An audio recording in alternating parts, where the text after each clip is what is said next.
What I'm about to tell you is beyond comprehension. It's the kind of thing that makes your blood run cold when you realize how deep this rabbit hole goes. Today, I'm talking about the real rulers of the world. BlackRock, Vanguard, and State Street, the big three asset managers who are puppet masters pulling the strings of the entire global economy.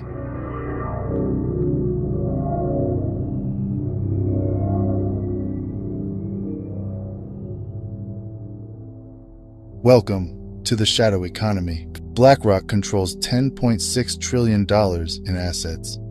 You heard me right, trillions. That's more than half the GDP of the entire United States, folks. This isn't just a big company. This is a super entity, a shadowy colossus, operating behind the scenes. And I'm telling you right now, it's not your money they're controlling, it's your lives. You might think, just investing money, right? It's not like they own it. Wrong. They don't need to own it to control it. This is financial warfare at its finest, people. They've perfected a technique called passive investing, a loophole that allows them to buy up shares in nearly every major company across the board. They hold pieces of everything: Amazon, Apple, Google, you name it. They have stock in 95% of Fortune 500 companies, and they claim they're just passive, just going along for the ride. BlackRock, Vanguard, and State Street are sitting on top of your pension funds, your 401ks, your insurance savings, the money you've been slaving away for your whole life. They're holding it, they're using it, and you get zero say in what they do with it. It's like a pyramid scheme, but worse, because this time, the pyramid is the entire financial system. They use these index funds and ETFs to buy small stakes in every company, which might sound harmless, but here's the kicker. When you own 5% of a company and everyone else owns fractions of a percent, you're the biggest player at the table. And guess what? The votes, they get the votes. Your retirement savings are the bargaining chips for BlackRock's power plays. This isn't investing, this is universal ownership. They don't have a stake in the game. They own the entire casino. When you look at the big picture, it's clear. We're not dealing with a financial firm. We're dealing with an empire. BlackRock's strategy is to own a slice of everything so that they're always winning, no matter which companies rise or fall. It's a new kind of monopoly, a neo-monopoly that transcends traditional competition. Think about it. If they own pieces of all the major airlines, all the big tech companies, all the major banks, then they don't care which one wins because they profit either way. This isn't capitalism, folks. This is something far more sinister. It's like a financial octopus. Its tentacles wrapped around every sector, squeezing tighter and tighter. Why would they want control over every aspect of the economy? Because it's not about the money, folks. It's about the control. This is a move straight out of the globalist playbook. The same playbook used by the World Economic Forum. Larry Fink, the CEO of BlackRock, isn't just a finance guy. He's a globalist insider, rubbing elbows with Klaus Schwab, pushing for ESG scores, and advocating for stakeholder capitalism, which is just fancy talk for centralized control. And here's the kicker. These guys aren't accountable to anyone. They've created a closed-loop system where they own shares in each other. That's right. BlackRock's biggest investors are Vanguard and State Street, and vice versa. It's an endless money go-round, a self-reinforcing feedback loop of power and influence. It's the ultimate financial power grab, and the average American is completely clueless about it. We've established that BlackRock isn't just an asset manager. They're the puppet masters, quietly manipulating the strings of the global economy. Now, we're diving into their secret weapon, the revolving door between BlackRock and the US government. This isn't some far-fetched conspiracy theory. This is documented fact, and the implications are terrifying. Let's break this down. BlackRock is so powerful that in 2008, during the financial crisis, the US government didn't turn to a bank for help. They turned to BlackRock. They were brought in to help manage the bailout of Bear Stearns and AIG. That's right. Instead of being regulated like the mega banks they overshadow, they were invited to play the role of savior.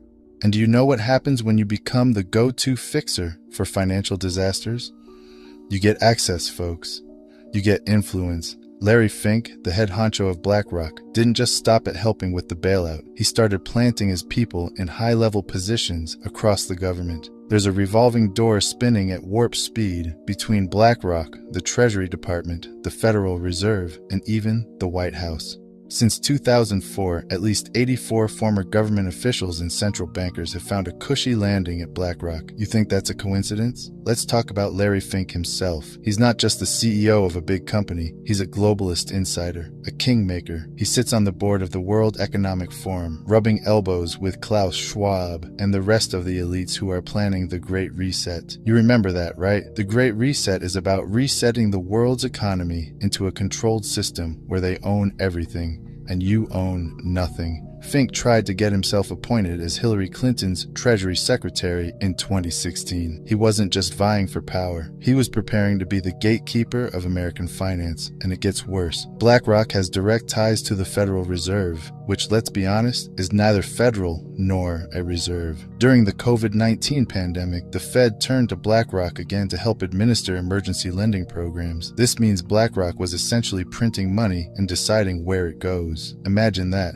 The same company managing your pension fund is also deciding how much money gets pumped into the economy. This isn't free market capitalism, folks. This is financial fascism now. Here's the part that should really get your blood boiling. In 2008, after they played a central role in managing the bailout, Congress realized that these asset managers were too big to fail. They wanted to regulate them like banks because they control more money than any bank on earth. But what did BlackRock do? They doubled their lobbying spending and ran a super targeted ad campaign in Washington, D.C., pushing back against any attempts to regulate them. And here's the kicker. BlackRock gets to self-certify their compliance with passive investment rules. That's right. They get to audit themselves. It's like giving a thief the keys to the bank and telling him to guard the vault. They submit letters every year declaring they're passive investors and don't need to be regulated like banks.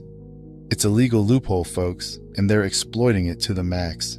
It's financial anarchy, and they're the ones making the rules. But here's the thing. It's not just Washington, folks. BlackRock has global connections. They've got ties to central banks in Canada, Europe, and even the IMF. The IMF, by the way, is pushing for a central bank digital currency that would give governments control over every dollar you spend. And who do you think will help manage this new digital financial system? You guessed it. BlackRock. This is the global financial coup, the quiet takeover of the world's economic systems by a few mega corporations and their elite partners in government. And it's not just happening in America, it's happening worldwide.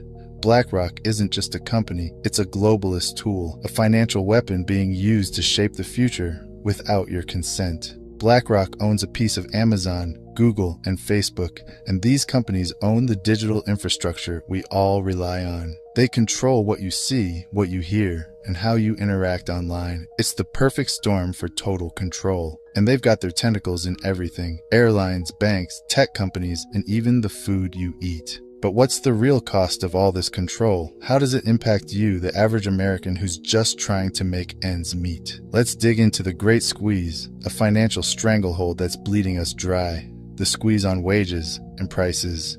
You ever wonder why everything feels more expensive these days, yet your paycheck isn't stretching as far? It's not your imagination. This is by design, folks. BlackRock and their partners in the Big Three, Vanguard and State Street, have stakes in every major company you can think of, from your local grocery store to the tech giants that control your phone. They're all on the same payroll. Here's what's happening. These asset managers are pushing for maximum corporate profits at any cost, and that cost is passed directly onto you. They've got a direct incentive to squeeze workers and raise prices across the board because they control the entire supply chain. Look at the airlines. The Big Three own pieces of every major airline. You think they're interested in lowering ticket prices? No way. They make more money by keeping fares high and cutting costs, which means fewer staff, crammed flights, and higher prices for you. And it's not just airlines. Take a look at the big retail brands: Nike, Adidas, Under Armour. They're all part of BlackRock's portfolio. They don't care which brand wins because they own them all. Competition has become a theater of illusion, a fake battle where no matter who you choose, the profits end up in the same place.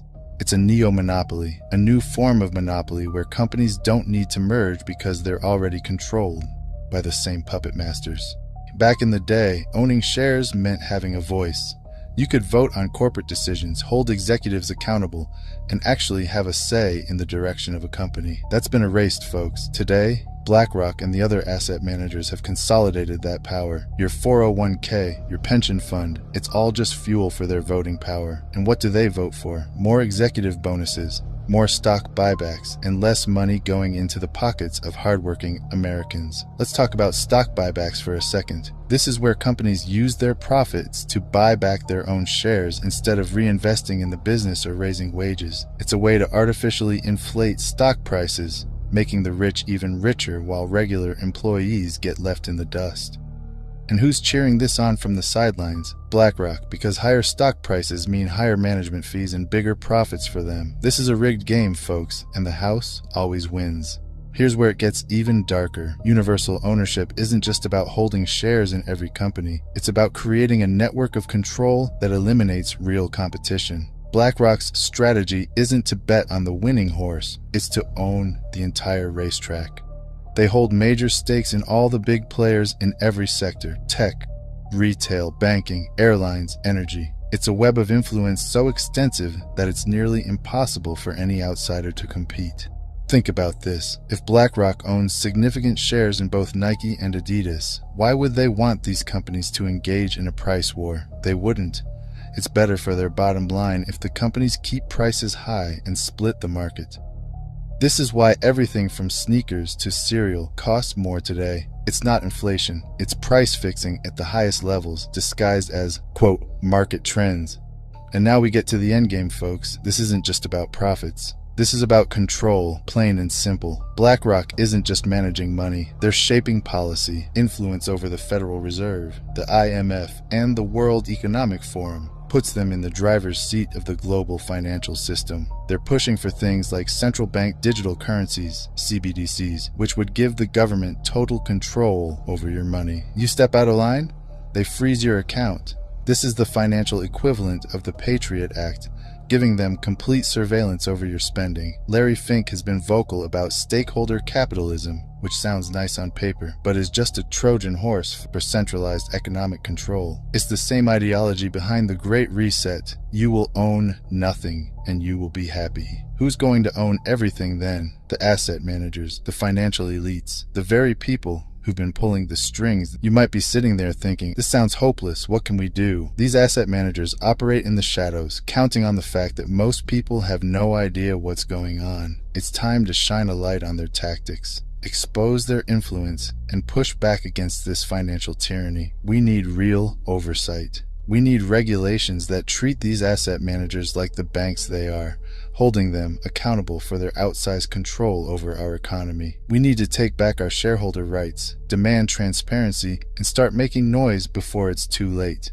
Because if we don't, we're looking at a future where the middle class is obliterated. The economy is centrally controlled, and freedom as we know it is nothing but a distant memory.